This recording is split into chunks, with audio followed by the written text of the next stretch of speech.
Hi guys, welcome back to the channel. Today I want to show you another podcast setup, and it's two cameras with two guests essentially and two audio systems. So just come straight in, and I would like to start from here.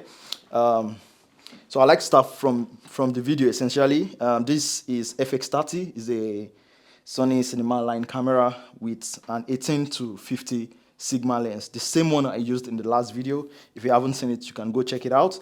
And one thing that I did with this setup as well is to attach this audio shoot solution. So I made sure the client got individual shoots for each angle of the camera, right? And I mean, you can use one, but I prefer that the client choose this system because it's not really expensive. I think it's about $300 or $250 to get this adapter, right? And it saves you the stress of having to use an audio interface to sync all your audios, right?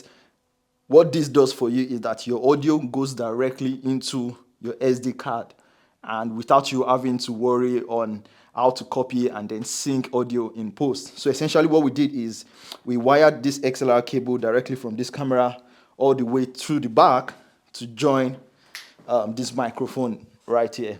So that's just the easy audio solution. I need to adjust this guy. And yeah, so that's for camera, and the same system is constructed here for that guy, and then the line goes through the back because we just wanted to keep this area super clean for the audience. So by the time we get like a third camera that can face the guest, we can as well have like a clean background and everything will look all nice and tidy. Yes, so the next thing I want to talk about is the lighting system. So I still use the same Amaran 60XS. It's a portable light from Amaran. It's not super powerful, but it does the job, and I will explain. If I turn off the light in this room, it's at 100% right now. I can actually reduce it, to be very honest with you. It does the job. It covers the face of the guest, right, and the presenter, as you can see, because we have attached a, what's it called, a softbox on top of it. And I love this Lantern Softbox because it can project light to the face of the presenter and the guest, and it's not like the other types of softbox. Essentially what I'm saying is, for this kind of setup, it's good to use this sort of like softbox. Also, this mic is called MV7X. It's also an inexpensive microphone, and the quality is really good. You'll be impressed with the audio system that comes out of this microphone. I think it's, I don't know, maybe it's about $300 or another $250. And there's the expensive one that is like $500, but I don't think that is needed when you have this. The other one is just for aesthetics, in my own opinion. Anyways, I also want to talk about this light stand. It's from Newer, so it's essentially like a C stand, and basically it's just a stand in one. Is it two-in-one stand, right? And yeah, I think I need to turn on the light because I'm a little bit dark. So it's a two-in-one stand. Essentially, it's not like the regular C stand where you have different attachments that you need to attach and all of that. I mean, you can do that, but my ideology for this setup is that I want the clients to be able to turn on all of this system on their own without having a producer on ground for them to produce their podcast.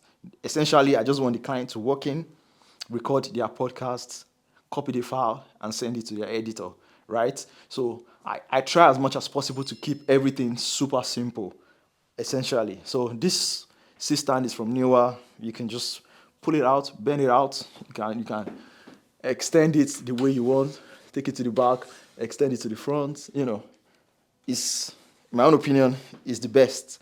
And also, there's one more thing that we've not added just yet, and it's a video switcher.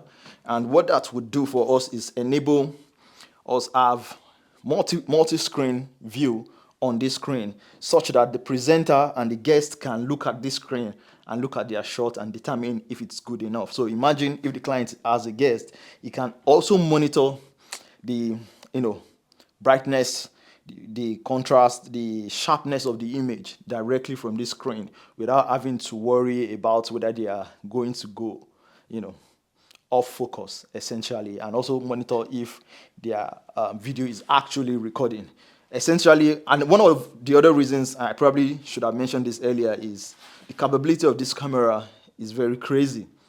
It can detect human. It has capability to recognize that you're a subject, and then it will autofocus. Other sort of like cheaper cameras, especially the ones with the A6400 or 6000 series, might not have that capability. So someone practically needs to be at the back and ensure that the focus is on point. So I believe that's everything. We've wired HDMI cables directly from the screen, sorry, from the camera to the screen, to the device that we are going to plug. I'm going to probably put a B-roll of that device once I finally install it in this video.